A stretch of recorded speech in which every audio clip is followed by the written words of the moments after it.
کہ آپ پہلے ڈالیں گے کہ ہم ڈالیں؟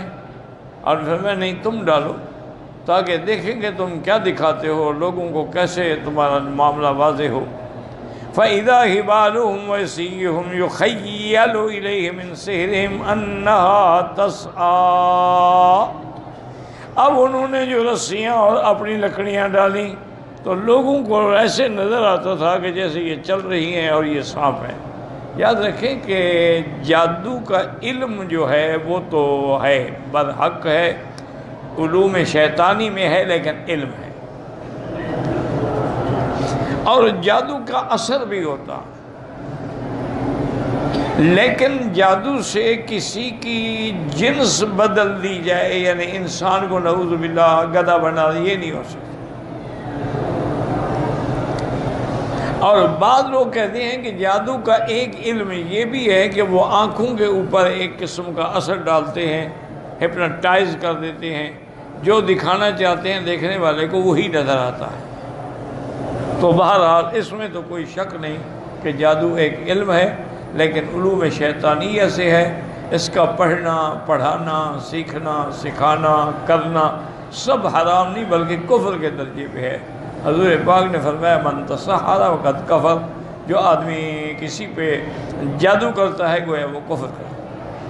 اور یہ بھی صحیح احادیث میں ثابت ہے۔ یہ بہت سارے لوگ انکار کر جی نبی پہ جادو نہیں ہوا، نہیں، یہ غلط باتیں۔ نبی بھی انسان ہوتے ہیں، وہ بھی انسان ہیں، ان کے بھی تقاضائے انسانیت ہیں، ان کے اندر بھی بشریت ہے۔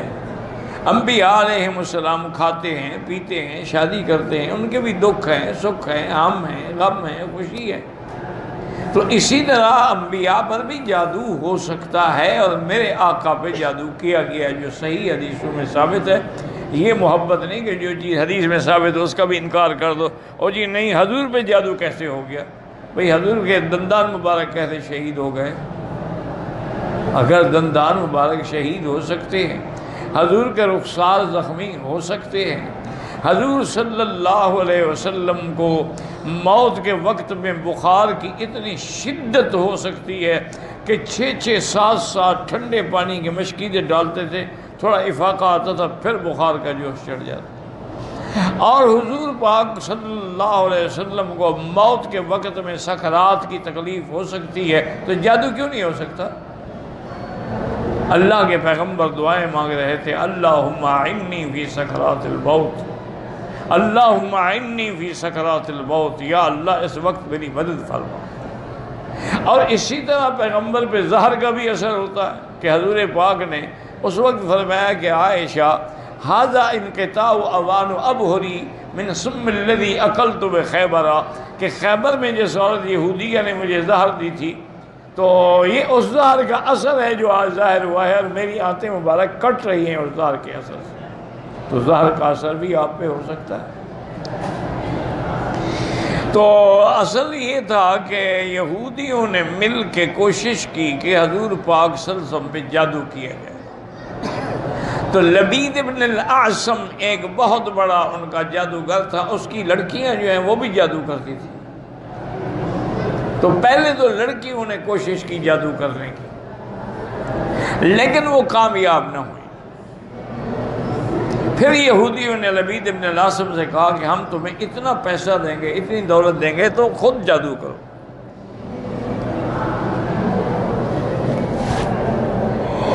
الحمدللہ یہدینا و یہدیکم۔ تو اس بدبخت نے پھر حضور پہ جادو کیا۔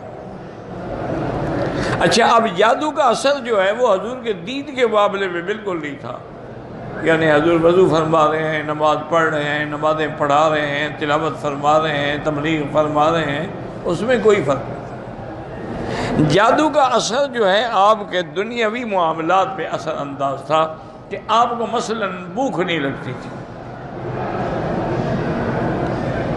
بیویاں کہتی ہیں کہ اگر کبھی ہم نے کھانا سامنے رکھ دیا تو 2 نوالے لے لیے، ورنہ کبھی مانگا نہیں کہ مجھے کچھ دو۔ اور دوسرا اثر یہ ہوا کہ بیویوں کی خواہش نہ رہی۔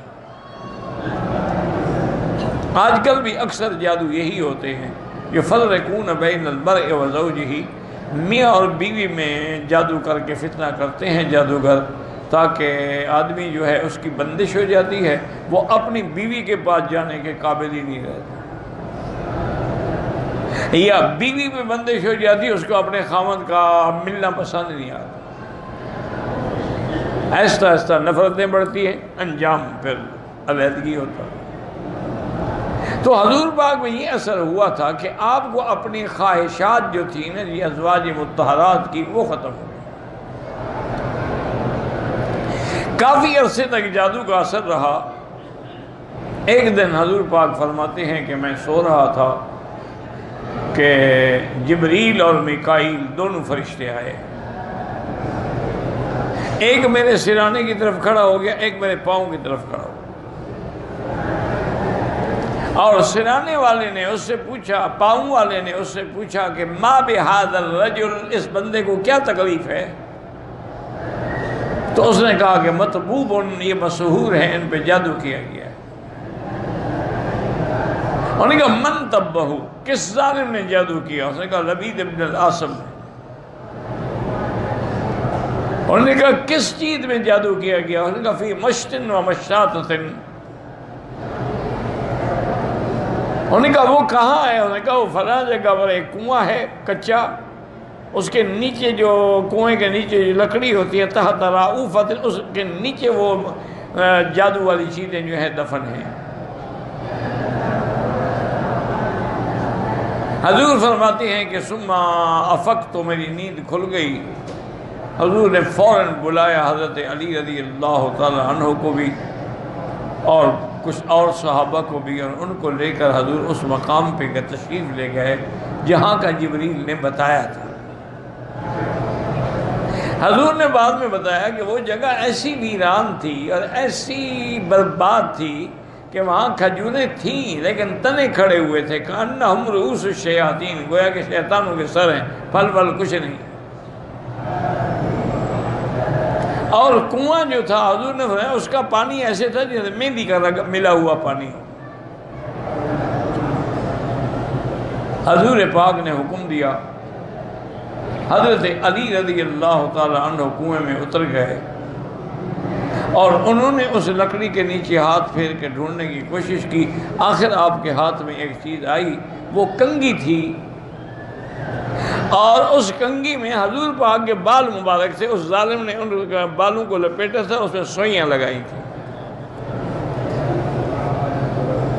یہ جادوگر جو ہے نا ایسی حرکتیں کرتے ہیں، بندے کے بوتا بنا دیتے ہیں، مجسمہ بنا دیتے ہیں، آٹے کا ایک گڑیا سی بنا دے، اس میں پھر وہ سوئیاں چبھوتے ہیں۔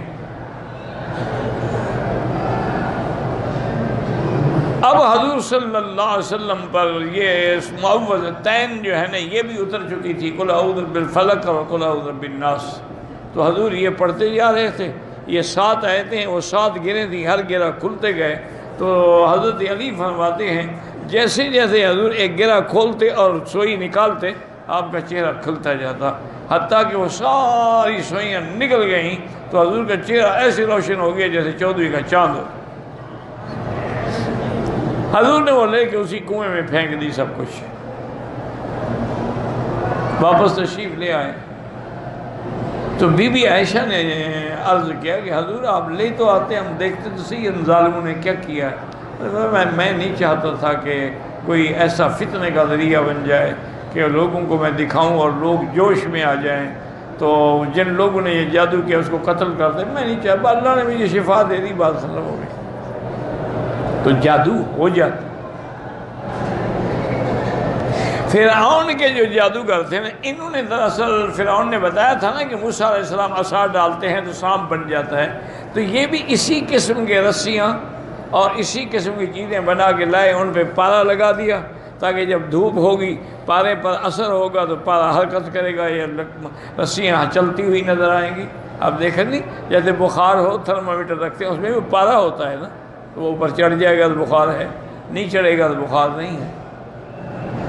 انہوں نے بھی اس قسم کا ایک شعبدہ کیا تھا، لیکن بہرحال دیکھنے والوں کی نظروں میں تو ہزاروں کی تعداد میں سانپ تھے جو میدان میں پھیلے ہوئے تھے۔ تو اب حضرت موسیٰ علیہ السلام کے بارے میں آتا ہے کہ انہوں نے اپنے دل کے اندر خوف محسوس کیا کہ بھئی میں بھی اگر آسا ڈالوں گا تو سانپ بن جائے گا، انہوں نے بھی تو سانپ بنا کے دکھا دیے ہیں، تو پھر میرے معجزے کا کیا اثر ہوگا؟ اللہ پاک نے حکم دیا کہ موسیٰ علیہ السلام تم کیوں گھبراتے ہو؟ ہم نے تمہیں اپنی رسالت کے لیے چن لیا، اپنے کلام کے لیے تمہیں چن لیا، ہم نے اسی فرعون کے گھر میں تیری حفاظت کی، اب کس بات سے تم گھبرا رہے ہو؟ تم ڈر تو صحیح نا اپنا سا۔ انہوں نے جب ڈالا تو ساتھ یہ بھی کہا وَقَالُوا بِعِزَّةِ فِرْعَوْنَ إِنَّا لَنَحْنُ الْغَالِبُونَ، کہ ہمیں فرعون کی عزت کی مدد سے ہم غالب آ جائیں گے۔ دوسری آیت میں سَحَرُوا أَعْيُنَ النَّاسِ وَاسْتَرْهَبُوهُمْ وَجَاءُوا بِسِحْرٍ عَظِيمٍ۔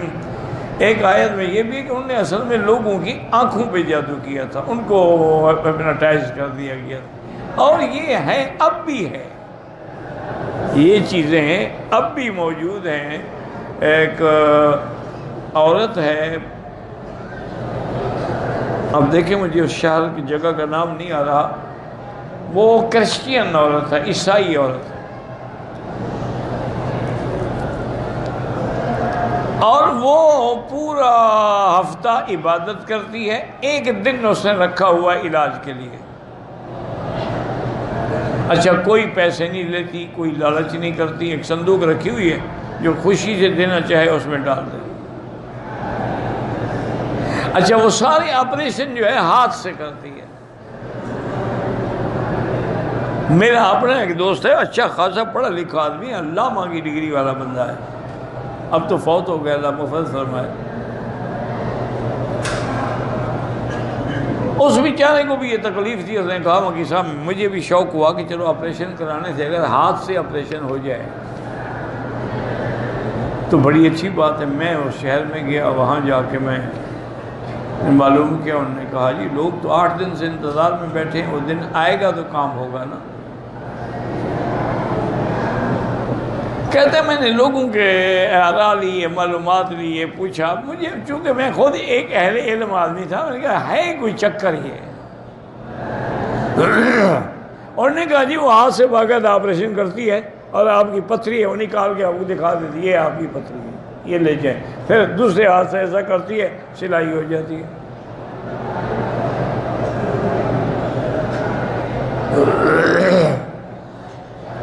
وہ کہتے ہیں کہ میں نے بہرحال وہاں آیت الکرسی پڑھنی شروع کی، جب میرا نمبر آیا تو اس نے مجھے دیکھا اور کہا کہ میں آپ کا علاج نہیں کر سکتی۔ میں نے کہا میں اتنا دور سے آیا ہوں، میں نے ٹکٹ خریدا ہے ہوائی جہاز کا، یہاں 8 دن سے ہوٹل میں انتظار میں ہوں، میرا علاج نہیں کرتی۔ اس نے کہا آپ وہ پیسے مجھ سے لے لیں، لیکن میں آپ کا علاج نہیں کروں گی، کیونکہ آپ کا قرآن پر یقین ہے، میرے جادو پر یقین ہی نہیں ہے، تو علاج کیسے ہوگا؟ آپ تو اب بھی قرآن پڑھ رہے ہیں۔ میں نے کہا میں پڑھتا رہا ہوں، اگر انسان کو ڈر نہیں لگتا کہ اس کو کوئی چیز آ جائے، اور نے کہا بہرحال میں آپ کا علاج نہیں کر سکتا۔ تو کہا میں واپس آ گیا، اب لڑائی تو نہیں کر سکتا تھا۔ اچھا، جو لوگ علاج کرا کے آئے وہ 1 مہینہ 2 مہینے ٹھیک رہے، پھر اسی طرح ہوگا، جب تک اس کے جادو کا اثر رہا انہوں نے محسوس کیا کہ ہم ٹھیک ہیں۔ جب جادو کا اثر ختم ہو گیا تو وہ اسی طرح واپس آ گئے اپنی بیماری میں۔ کہتے میں نے اللہ کا شکر ادا کیا کہ چلو میں اس کے دھوکے میں نہیں آیا۔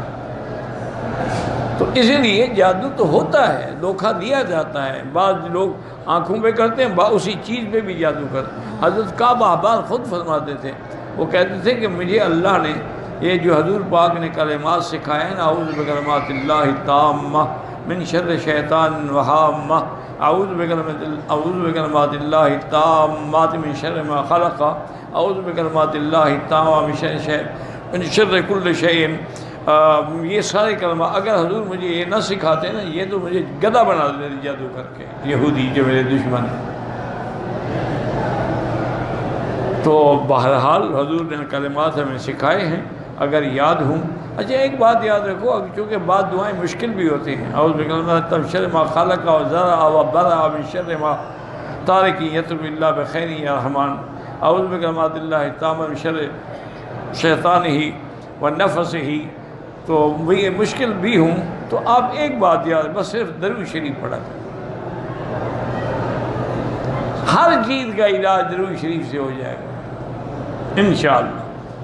جتنا ہو سکے چلتے پھرتے اٹھتے بیٹھتے، طواف میں صفا میں، وضو ہے نہیں ہے، عورت پاک ہے نہ پاک ہے، درود شریف پڑھتے رہو۔ ایک آدمی نے علامہ اقبال سے پوچھا تھا کہ بھائی تمہیں یہ مقام کیسے مل گیا؟ علامہ اقبال تو بڑا مست کلندر قسم کا آدمی تھا نا جی، شراب بھی پیتا تھا، نشے بھی کرتا تھا، پتہ نہیں کیا کیا نہیں کرتا تھا۔ اس کے عشق کی داستانیں بھی بڑی مشہور ہیں، کتابوں میں ابھی تک لکھی ہوئی ہیں۔ تو پھر یکدم ایک آدمی کیسے پلٹا کھا گیا کہ وہ دین کی طرف آ گیا؟ تو ان نے پھر خود بتایا کہ ایک تو علامہ انور شاہ کاشمیری کی دعا ہے، اور دوسرا مجھے کسی نے کہا تھا کہ اگر تم 1 کروڑ دفعہ درود شریف پڑھ لو تو اللہ سے جو مانگو گے تمہیں ملے گا۔ تو میں نے باقاعدہ 1 کروڑ دفعہ درود شریف پڑھا، روزانہ میں 5000 10,000 5-10,000 کر کے پڑھتا تھا، تو 1 کروڑ پڑھنا کون سا مشکل تھا۔ تو میں نے دعا مانگی کہ یا اللہ میرا یہ فکر، میرا دماغ، میری شعر و شاعری، یہ سب اب تیری دین کے کام آنی چاہیے، ورنہ کیا فائدہ۔ تو اللہ نے یکدم میرا رخ بدل دیا۔ تو بہرحال اس کا ایک نہیں لاکھوں لوگوں نے تجربہ کیا ہے کہ جو بالکل لا علاج بیماریاں تھیں نا، بس درود شریف پہ یقین کر کے انہیں پڑھنا شروع کیا۔